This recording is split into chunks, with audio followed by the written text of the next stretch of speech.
আসসালামু আলাইকুম। আমন্ত্রণ জানাচ্ছি জাগো টিভিতে। আপনাদের সাথে আছে মমতাজ শাহিন রুম্পা। শুরুতেই জানাবো আপডেট।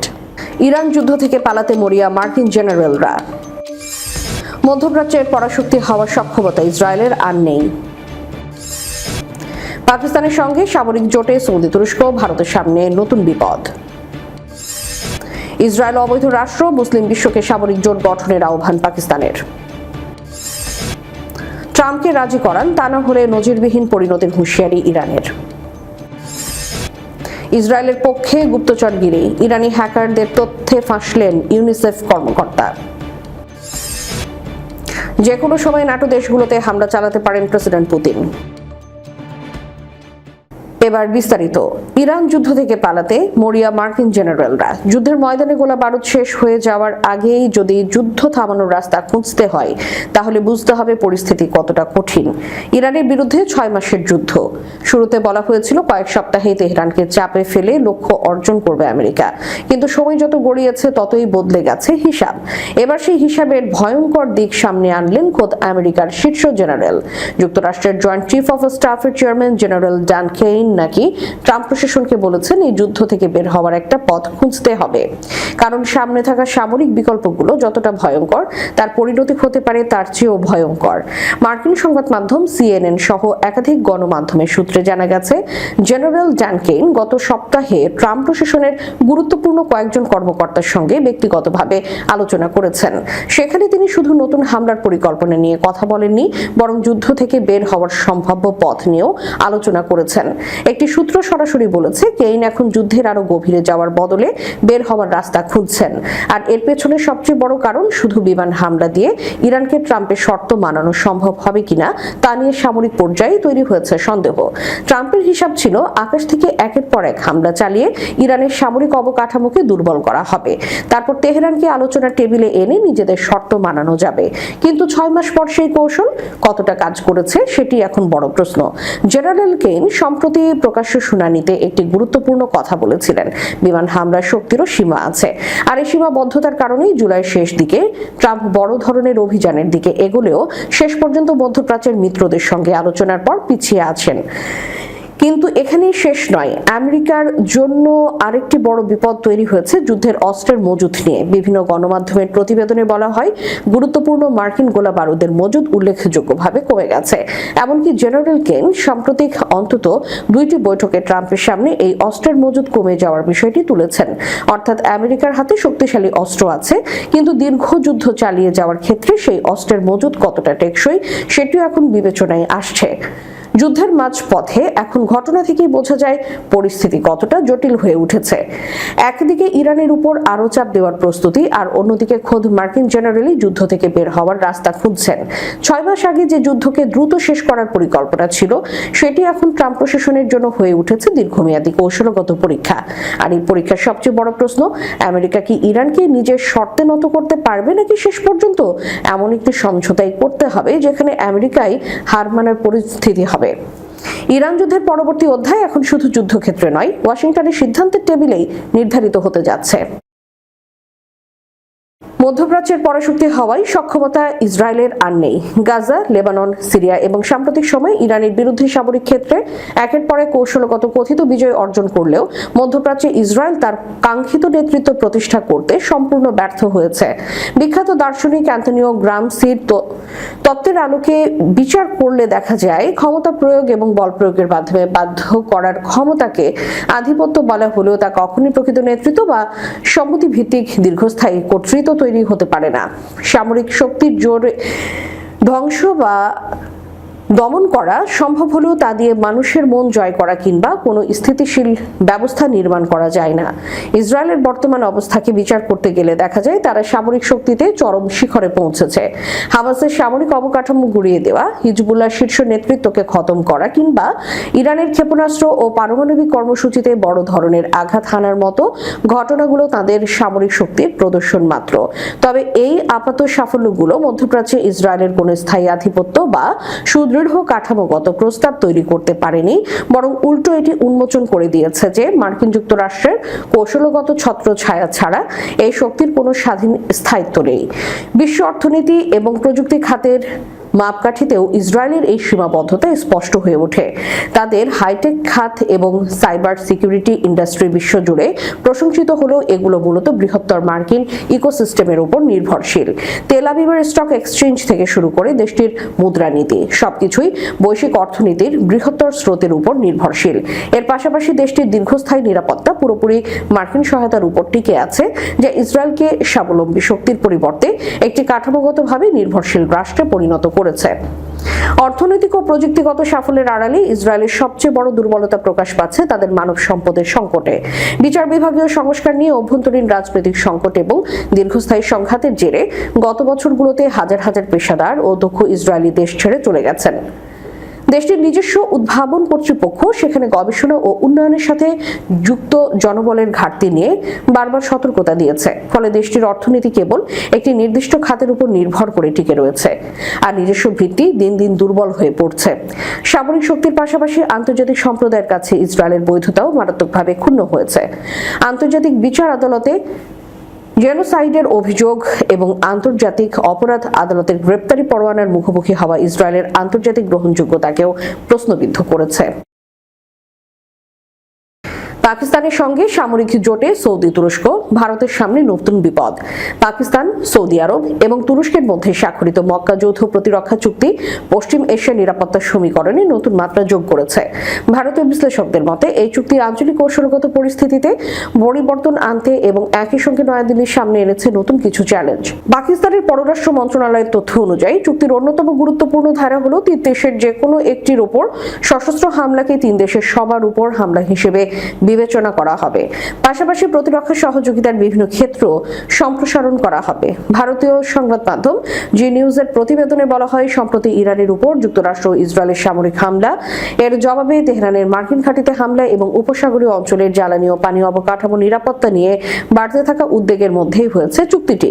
অস্থিতিশীল হয়ে ওঠা অঞ্চলে যৌথ প্রতিরোধ ব্যবস্থা শক্তিশালী করাই চুক্তিটির মূল লক্ষ্য। এটি তাৎক্ষণিকভাবে পশ্চিম এশিয়ার জোট কাঠামোয় বড় কোনো পরিবর্তনের ইঙ্গিত দিচ্ছে কিনা তা এখনই নিশ্চিত নয়। তবে ভারতের জন্য চুক্তিটির গুরুত্বপূর্ণ কৌশলগত তাৎপর্য রয়েছে বলে মনে করছেন বিশ্লেষকরা। একজন ভারতীয় বিশ্লেষক বলেন, বড় ধরনের আন্তঃসীমান্ত সন্ত্রাসী হামলার পর ভারত যদি পাকিস্তানের ভূখণ্ডের সন্ত্রাসী অবকাঠামোর বিরুদ্ধে সামরিক অভিযান চালাতে বাধ্য হয়, সেই ক্ষেত্রে চুক্তির পারস্পরিক প্রতিরক্ষা ধারা কিভাবে প্রয়োগ করা হবে এটি গুরুত্বপূর্ণ প্রশ্ন। ভারতীয় বিশ্লেষকরা আরও বলছেন, পাকিস্তানের সঙ্গে তুরস্কের ক্রমবর্ধমান প্রতিরক্ষা সহযোগিতা এবং সৌদি আরবের বিপুল আর্থিক সক্ষমতা পরোক্ষভাবে পাকিস্তানের সামরিক সক্ষমতা ও স্থিতিস্থাপকতা বাড়াতে পারে। এই ঘটনাগুলো স্বাভাবিকভাবেই নয়াদিল্লির ঘনিষ্ঠভাবে বিশ্লেষকদের অনেকে মনে করেন, সৌদি আরবের পক্ষ থেকে স্পষ্ট করা দরকার যে এই প্রতিরক্ষা চুক্তি ভারতকে লক্ষ্য করে করা হয়নি এবং সন্ত্রাসবাদী সব ধরনের বিরুদ্ধে লড়াইয়ে রিয়াদের অবস্থানে কোনো পরিবর্তন আসেনি। নয়াদিল্লির জন্য তাই অতিরিক্ত উদ্বেগ ও আত্মতুষ্টি কোনটি উপযুক্ত নয় বলে মনে করছেন ভারতের বিশেষজ্ঞরা। তাদের মতে ভারতের উচিত আঞ্চলিক অংশীদারদের সঙ্গে সক্রিয় কূটনৈতিক যোগাযোগ অব্যাহত রাখা এবং একই সঙ্গে স্পষ্টভাবে জানানো যে কোনো নিরাপত্তা চুক্তি যেন আন্তঃসীমান্ত সন্ত্রাসবাদের জন্য রাজনৈতিক বা কৌশলগত সুরক্ষা তৈরি না করে। ইসরায়েল অবৈধ রাষ্ট্র, মুসলিম বিশ্বকে সামরিক জোট গঠনের আহ্বান পাকিস্তানের। ইসরায়েলকে পুরো মুসলিম বিশ্বের জন্য হুমকি হিসেবে উল্লেখ করে এর বিরুদ্ধে ঐক্যবদ্ধ সামরিক ফ্রন্ট গড়ে তোলার আহ্বান জানিয়েছেন পাকিস্তানের প্রতিরক্ষা মন্ত্রী খাজা আসিফ। দেশটির একটি সংবাদ মাধ্যমকে দেওয়া সাক্ষাৎকারে তিনি এই মন্তব্য করেন। এর একদিন আগে পাকিস্তান, সৌদি আরব ও তুরস্ক একটি যৌথ প্রতিরক্ষা চুক্তিতে সই করে। ইসরায়েল ভিত্তিক সংবাদ মাধ্যম টাইমস অফ ইসরায়েল এ খবর জানায়। সাক্ষাৎকারে খাজা আসিফ বলেন, ইসরায়েলের প্রেক্ষাপটে সব মুসলিম দেশকে ঐক্যবদ্ধ হতে হবে, এ বিষয়ে আমার মনে কোনো সন্দেহ নেই। তিনি আরো বলেন, ইসরায়েল হলো বেলফোর ঘোষণার ফসল, যা 1940-এর দশকে একটি অবৈধ রাষ্ট্র হিসেবে প্রতিষ্ঠিত হয়েছিল এবং এটি এই অঞ্চলের যে কোনো দেশের জন্য প্রত্যক্ষ হুমকি হয়ে উঠতে পারে। মূলত পাকিস্তানের প্রতিরক্ষা মন্ত্রী 1917 সালের ব্রিটিশ ঘোষণার দিকে ইঙ্গিত করেছিলেন, যেখানে ইসরায়েল ভূখণ্ডে ইহুদিদের জন্য একটি জন্মভূমি প্রতিষ্ঠার বিষয়ে সমর্থন দেওয়া হয়েছিল এবং যার পথ ধরে 3 দশক পর ইসরায়েল স্বাধীনতা লাভ করে। উল্লেখ্য, ইসরায়েল প্রতিষ্ঠার মাত্র 1 বছর আগে 1947 সালে একইভাবে ব্রিটিশ ঘোষণার ভিত্তিতে পাকিস্তানও প্রতিষ্ঠিত হয়েছিল। পূর্বে ইসরায়েলকে মানবতার জন্য অভিশাপ ও অশুভ শক্তি এবং একটি ক্যান্সার আক্রান্ত রাষ্ট্র হিসেবে বর্ণনা করা খাজা আসিফ সাক্ষাৎকারে জানান, চলতি বছরের 27 অক্টোবর নির্ধারিত ইসরায়েলি নির্বাচনে প্রধানমন্ত্রী নেতানিয়াহু পরাজিত হলেও তার এই তীব্র বিরোধী অবস্থান পরিবর্তন হবে না। ট্রাম্পকে রাজি করান, তা না হলে নজিরবিহীন পরিণতির হুঁশিয়ারি ইরানের। তেহরান উপসাগরীয় দেশগুলোর সাথে একটি সমন্বিত কূটনৈতিক প্রচেষ্টা চালিয়ে যাচ্ছে। উপসাগরীয় দেশগুলোকে ইরান স্পষ্টভাবে সতর্ক করে দিয়ে বলেছে, যদি তারা ডোনাল্ড ট্রাম্পকে ইরানের উপর মার্কিন হামলা বন্ধ করতে এবং এর পরিবর্তে আলোচনার মাধ্যমে যুদ্ধের অবসান ঘটাতে রাজি করাতে না পারে, তাহলে তেহরান তাদের তেল, বিদ্যুৎ ও পানি সরবরাহ কেন্দ্রে হামলা চালাবে। একজন ঊর্ধ্বতন ইরানি কর্মকর্তা জানিয়েছেন, এই সতর্কবার্তায় ওয়াশিংটনের সবচেয়ে ঘনিষ্ঠ আরব মিত্রদের জ্বালানি স্থাপনা, তেল ক্ষেত্র, শোধনাগার, বিদ্যুৎ গ্রিড, পানি সরবরাহ পরিকাঠামো, পরিবহন নেটওয়ার্ক এবং অন্যান্য কৌশলগত সম্পদের উপর হামলার পরিকল্পনার কথা বলা হয়েছে। সূত্রগুলো জানিয়েছে, উপসাগরীয় অঞ্চল জুড়ে মারাত্মক অর্থনৈতিক বিপর্যয়ের আশঙ্কা তুলে ধরে যুক্তরাষ্ট্রের আরও সামরিক পদক্ষেপ প্রতিহত করার বৃহত্তর ইরানি প্রচেষ্টার অংশ হিসেবে এই বার্তাটি দেওয়া হয়। 28 জুলাই ট্রাম্প ইরানের জ্বালানি নেটওয়ার্ক ও অবকাঠামোতে হামলা চালানোর হুমকি দেওয়ার পর একের পর এক উচ্চ পর্যায়ের কূটনৈতিক ও যোগাযোগের মাধ্যমে এই বার্তাটি পৌঁছে দেওয়া হয়। আলোচনা সম্পর্কে অবগত দুজন ঊর্ধ্বতন ইরানি কর্মকর্তা, দুটি উপসাগরীয় সূত্র এবং একজন ঊর্ধ্বতন আঞ্চলিক কূটনৈতিক বলেছেন, ইরানের পররাষ্ট্রমন্ত্রী আব্বাস আরাগচি তার সৌদি, তুর্কি ও কাতারি সমকক্ষদের পাশাপাশি পাকিস্তানের সেনাপ্রধানের সঙ্গেও কথা বলেছেন। বিষয়টির সংবেদনশীলতার কারণে সকলেই নাম প্রকাশ না করার শর্তে কথা বলেছেন। জ্যেষ্ঠ কূটনীতিক জানিয়েছেন, আরাগচি ওয়াশিংটনের উপসাগরীয় মিত্রদের প্রতি আহ্বান জানিয়েছেন যেন তারা ট্রাম্পকে নতুন করে হামলা চালানো থেকে বিরত রাখতে তাদের প্রভাব ব্যবহার করে। তিনি সতর্ক করে দিয়ে জানান, ইরানের উপর যে কোনো হামলার প্রতিশোধ হিসেবে উপসাগর জুড়ে মার্কিন সম্পদ এবং গুরুত্বপূর্ণ অবকাঠামোর উপর হামলা চালানো হবে। কূটনীতিক বলেন, প্রতিটি কথোপকথনে তার বার্তা ছিল একই, আমরা প্রতিশোধ নিতে প্রস্তুত, কিন্তু এই অঞ্চলের ব্যাপক উত্তেজনা বৃদ্ধি এবং ধ্বংসযজ্ঞ এড়ানোর সর্বোত্তম উপায় হলো একটি কূটনৈতিক সমাধান খুঁজে বের করা। ইসরায়েলের পক্ষে গুপ্তচরগিরি, ইরানি হ্যাকারের তথ্যে ফাঁসলেন ইউনিসেফ কর্মকর্তা। ইসরায়েলি কূটনীতিকদের কাছে গোপন তথ্য পাচারের মারাত্মক অভিযোগে নিজেদের এক জ্যেষ্ঠ কর্মকর্তার বিরুদ্ধে ব্যবস্থা নিচ্ছে জাতিসংঘ শিশু তহবিল। ইরানি হ্যাকারদের ফাঁস করা তথ্যে উন্মোচিত হয়েছে গুপ্তচর বৃত্তি। জাতিসংঘের মহাসচিবের উপমুখ্যমন্ত্রী ফারহান হকের বরাত দিয়ে মিডল ইস্ট মনিটর শুক্রবার জানায়, ইয়াহাভ লিখনার নামের ওই কর্মকর্তার বিরুদ্ধে ওঠা গুরুতর অভিযোগ খতিয়ে দেখে প্রয়োজনীয় ব্যবস্থা নিচ্ছে সংস্থাটি। লিখনারকে ইতোমধ্যে প্রশাসনিক ছুটিতে পাঠানো হয়েছে, তবে এই ছুটি বেতন সহ নাকি বেতন ছাড়া সেই বিষয়ে স্পষ্ট কোনো তথ্য দেওয়া হয়নি।